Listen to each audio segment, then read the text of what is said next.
हिंदी में यूपीएससी की तैयारी से संबंधित प्रोग्राम्स को देखने के लिए सब्सक्राइब करें स्टडी IQ IAS हिंदी।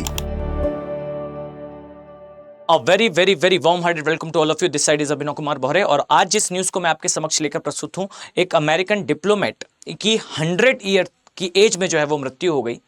इनके बारे में मैं आपसे कहूं तो बीते 7 वर्षों से मैं कहीं ना कहीं कभी ना कभी रीड कर रहा हूं और आप मेरा एक प्रीवियस वीडियो देखेंगे, आज से कुछ हफ्तों पहले रिलीज हुआ था, जहां मैंने बताया था अमेरिका की जियोपॉलिटिक्स के बारे में। मैंने इन्हीं का स्टेटमेंट कोट करते हुए वीडियो स्टार्ट करा था कि हेनरी किसिंजर का जो ये स्टेटमेंट है, जो ये बताता है कि बहुत पहले से मैं इनके बारे में रीड कर रहा हूं। और अगर मैं आपसे कहूं कि हम किस व्यक्तित्व के बारे में बात करें, हम किस व्यक्ति के बारे में बात कर रहे हैं, तो नोबेल पीस प्राइज विजेता व्यक्ति या फिर वो व्यक्ति जिनकी नोबेल प्राइज मिलने के बाद उस कमेटी के 2 मेंबर्स ने रेजिग्नेशन दे दिया था, वो व्यक्ति जिन्होंने अमेरिका के रास्ते खोले चाइना के साथ संबंध बनाने में, या वो व्यक्ति जिनके स्टेटमेंट्स इतने खराब थे इंडिया के लिए कि एक सभ्य समाज में हम उन स्टेटमेंट को आपके सामने बोल भी नहीं सकते। वो व्यक्ति या तो जिसने आज से बहुत समय पहले इजराइल और अरब कॉन्फ्लिक्ट को सॉल्व करने के बारे में बताया था, या वो व्यक्ति जिसने नींव रखी थी कि आने वाले समय में किस प्रकार से अमेरिका जो है वो भारत के साथ अपने खराब संबंधों को चलाएगा। वो व्यक्ति जिसने लैटिन अमेरिका को एक बेहतर सॉल्यूशन दिया राजनीतिक रूप से, या वो व्यक्ति जिसे लैटिन अमेरिका में वॉर क्रिमिनल की श्रेणी में रखा गया था। वो व्यक्ति जिसने एक समय पर माओ जेडोंग के साथ खुद जाकर मीटिंग करी, या वो व्यक्ति जिसने सोवियत यूनियन के साथ अमेरिका के संबंधों को उस हद तक ले आया कि जो है वॉर एक्सपेंशन रोका गया, वर्ल्ड पीस की तरफ ले जाया गया। वो व्यक्ति जिसने वियतनाम वॉर के समय यूएसए को उस वॉर से बाहर लाया, या फिर वो व्यक्ति जिसने बेस क्रिएट करा आने वाले समय में एशिया के अंदर जो पावर रीबैलेंसिंग होनी है उसके आधार को। इस व्यक्तित्व की हम चर्चा करेंगे। और याद रखिए, ये जियोपॉलिटिकल ऐसा डायमेंशन है जिससे मैं दावे के साथ कहता हूं, जिसे आप जो है एक बार समझ लें तो शायद आपकी अंडरस्टैंडिंग नेक्स्ट लेवल होगी। आप मैप पर, वर्ल्ड मैप पर एक बार जो है वो कोई पॉइंट रखें और उस स्थान पर जो है इनने कुछ ना कुछ कार्य करा होगा। एक व्यक्ति थे हेनरी किसिंजर, इनकी जो है वो मृत्यु हो गई 100 ईयर की एज में। ये यूएसए के 37th और 38th जो प्रेसिडेंट थे, यानी कि जो निक्सन थे और साथ में फ्लॉड थे, इनके जो है ये एडवाइजर रहे थे, नेशनल सिक्योरिटी एडवाइजर रहे थे। साथ ही ये एक फॉरेन डिप्लोमेट, साथ ही एक जियोपॉलिटिकल एक्सपर्ट, यूएसए के पॉलिटिशियन भी रहे थे।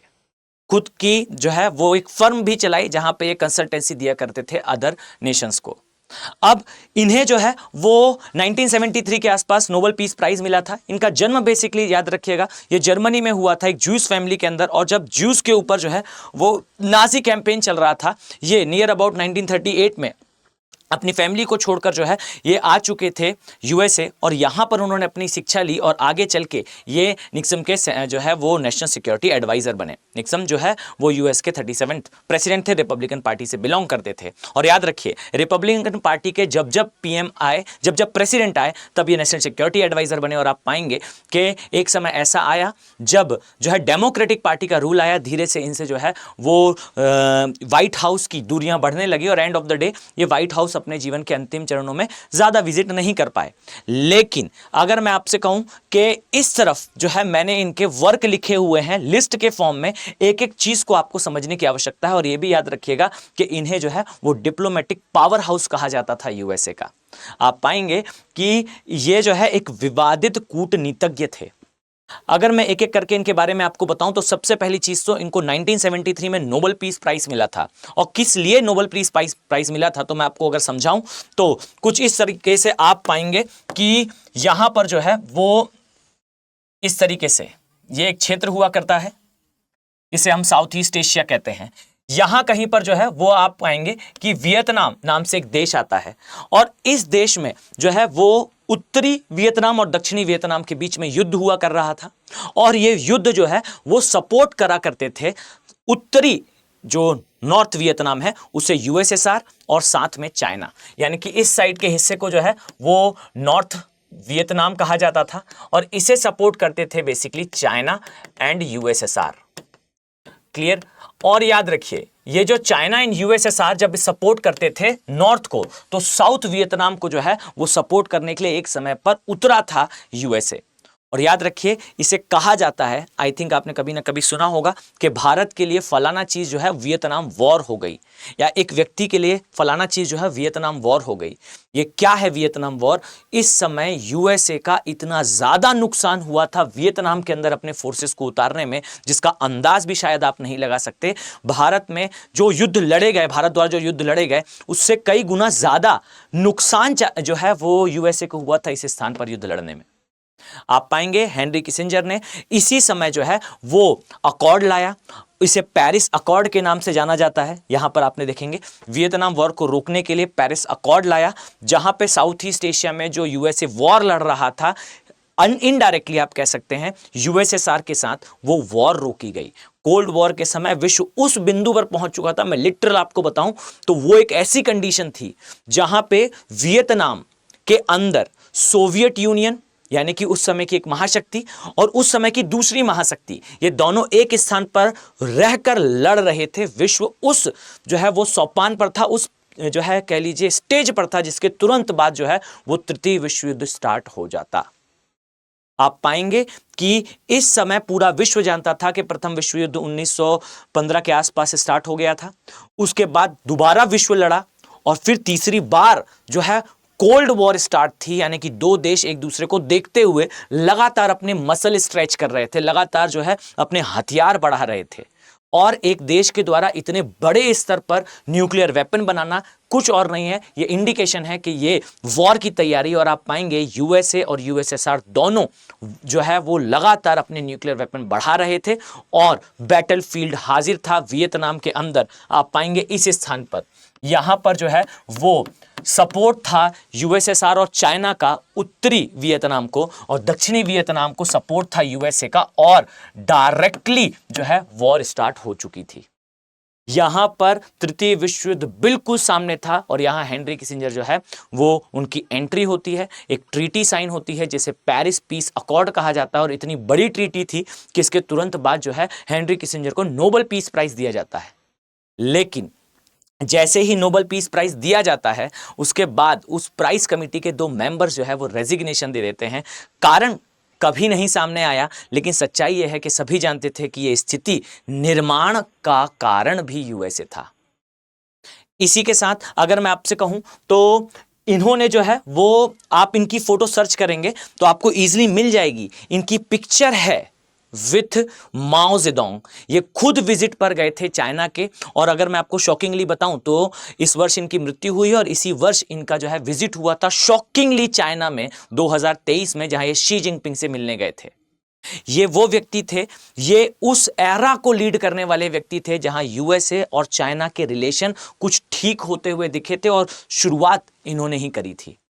इसी प्रकार से जैसा मैंने यहां लिख रखा है, यूएसएसआर और यूएसए के बीच में जब कोल्ड वॉर का दौर चला, यानी कि फर्स्ट वर्ल्ड वॉर एंड हुई, सेकेंड वर्ल्ड वॉर एंड हुई, और उसके बाद जो है यूएसए और यूएसएसआर आपस में शीत युद्ध लड़ रहे थे, हथियार बढ़ा रहे थे।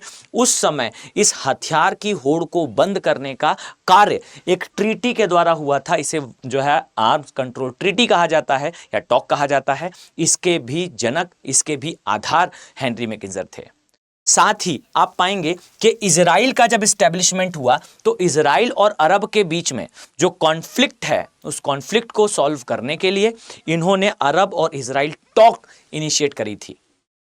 सोच कर देखिए, यह विवाद आज सॉल्व नहीं हो रहा है, आज से इतना पहले इन्होंने पीस टॉक और साथ में एक ट्रीटी इस प्रकार से डिजाइन करी थी जिससे आसानी से जो है इस समस्या को शायद उस समय सॉल्व करा जा सकता था। आप पाएंगे कि ये वो व्यक्ति थे जिन्होंने एक समय पर यूएसए की फॉरेन पॉलिसी को पूरी तरह से चेंज कर दिया था। आपको पता होना चाहिए कि जिस व्यक्ति की हम आज चर्चा कर रहे हैं, याद रखिए कि लैटिन अमेरिका, आई थिंक आप सभी को इसके बारे में पता होगा। इस तरीके से आप देखेंगे लैटिन अमेरिका जो है ये दिखाई देता है इस तरीके से, ये है south America, just a second, ये है बेसिकली साउथ अमेरिका। यहां से आप चलते हुए थोड़ा सा ऊपर जाएंगे तो सेंट्रल अमेरिका और मेक्सिको वाला पोर्शन, इतना एरिया जो है वो लैटिन अमेरिका कहलाता है। यानी कि इस स्थान पर आपको दिखाई देगा मेक्सिको, यहां पे Guatemala, Salvador, Nicaragua, Costa Rica, Panama, यहाँ से पेरू, इक्वाडोर और ये चलते हुए आपको चिले, यहाँ पर अर्जेंटीना और ये सारे देश, ये जितना भी हिस्सा आपको दिखाई देता है इसे बेसिकली कहा जाता है लैटिन अमेरिका। और याद रखिए लैटिन अमेरिका के अंदर एक समय पर एक डिक्टेटरशिप थी और ये जो डिक्टेटरशिप थी, ये जो तानाशाही थी, ये काउंटर किसे कर रही थी? तो ये दौर वो था जब कम्युनिस्ट मूवमेंट अपने पीक पर था। अलग अलग देशों के अंदर कम्युनिस्ट आइडियोलॉजीज आ रही थी और ये कम्युनिस्ट आइडियोलॉजी वहां पर स्प्रेड होकर उस सरकार को हटा के वहां एक कम्युनिस्ट देश बनाती, जो देश वास्तविकता में यूएसएसआर के सपोर्टर होते, क्योंकि कम्युनिस्ट आइडियोलॉजी नो डाउट निकली यूएसएसआर से थी और उसका जो है प्रबल लीडर यूएसएसआर था। और इसे आप पाएंगे काउंटर करने के लिए यहां पर हेनरी किसिंजर द्वारा जो है वो यहां के तानाशाह को भरसक सपोर्ट दिया गया। और इस सपोर्ट के कारण आप पाएंगे कि यहां पर जो कम्युनिस्ट मूवमेंट है वो सक्सेसफुल नहीं हो पाया। आप दक्षिण अमेरिका देख लें, दक्षिण अमेरिका के जो है वहां पर इन्होंने बहुत सारे ऐसे क्राइम भी करवाए जिसके कारण कम्युनिस्ट मूवमेंट समाप्त हो। अफ्रीका के अंदर एफ्रो एशियन सॉलिडेरिटी यानी कि भारत का ये जो है वो चलाया हुआ एक इनिशिएटिव था, जहां भारत ये प्रयास कर रहा था कि अफ्रीका के देशों के साथ एशिया मिलकर आगे बढ़े। वहां पर एफ्रो एशियन सॉलिडेरिटी पर नकारात्मक रूप से प्रभाव डालने के लिए कई ऐसी विजिट यूएसए की तरफ से इन्होंने अफ्रीका तो नहीं पर एशिया के देशों के साथ करी। अगर मैं आपको समझाऊं तो भारत के लिए कितने एंटी हुआ करते थे, इस बात से आप बस अंदाज लगाइए कि एक समय पर इनका एक टेप वायरल हुआ था, सन 2005 के आसपास की ये बात है, जहां पर ये बात कर रहे थे यूएसए के प्रेसिडेंट के साथ और उस समय ये बात कर रहे थे मैडम इंदिरा गांधी के बारे में। अब जो शब्द थे वो शब्द शायद एक सभ्य समाज में बोला जा सकना भी संभव नहीं है, उन शब्दों का उपयोग हुआ और इसके लिए आगे इन्होंने बाद में माफी भी मांगी है। लेकिन एक सच बात यह है कि ये एंटी इंडिया और काफी ज्यादा एंटी इंडिया हुआ करते थे और इन्होंने सपोर्ट करा था भरसक, यानी कि आप मानकर चलिए जो यूएसए और पाकिस्तान के रिलेशन रहे थे, हिस्टोरिक संबंध रहे थे, उसके जनक भी आप कह सकते हैं हेनरी किसिंजर थे। इन्होंने कहा था पाकिस्तान यूएसए के लिए जियोपॉलिटिकली एक हेवन है, यानी कि एक ऐसा स्थान है जहां यूएसए को होना आवश्यक है। और आप पाएंगे पाकिस्तान के साथ अगर संबंध बहुत प्रगाढ़ करेंगे तो इसका रास्ता होता है हथियारों से जाते हुए, और अगर आप पाकिस्तान को हथियार सप्लाई करेंगे तो इसका सीधा सा आंसर है कि वो एंटी इंडिया ही होगा। एक समय पर जो इंडिया की स्थिति थी उस खराब स्थिति के लिए भी आप जिम्मेदार, युद्ध के समय बार बार पाकिस्तान का युद्ध के लिए आतुर होना, इसके पीछे का कारण भी यही था कि पीछे से जो है वो अमेरिका पाकिस्तान के साथ था। अदरवाइज भारत और पाकिस्तान के बीच में कोई कंपैरिजन नहीं था कभी, पर पाकिस्तान के साथ जो है वो 3A हमेशा जुड़े रहे, एंटी इंडिया, अमेरिका और एटम बॉम्ब। ये 3A याद रखिएगा, पाकिस्तान हमेशा इन 3A पर खड़ा है, अमेरिका, एंटी इंडिया और अमेरिका एटम बॉम्ब। अब इस चीज को समझिए कि ये जो कंडीशन थी, इस कंडीशन को क्रिएट करने वाले भी हेनरी किसिंजर थे और इनका एक स्टेटमेंट था जो मैंने अपने प्रीवियस वीडियो में कोट भी करा था।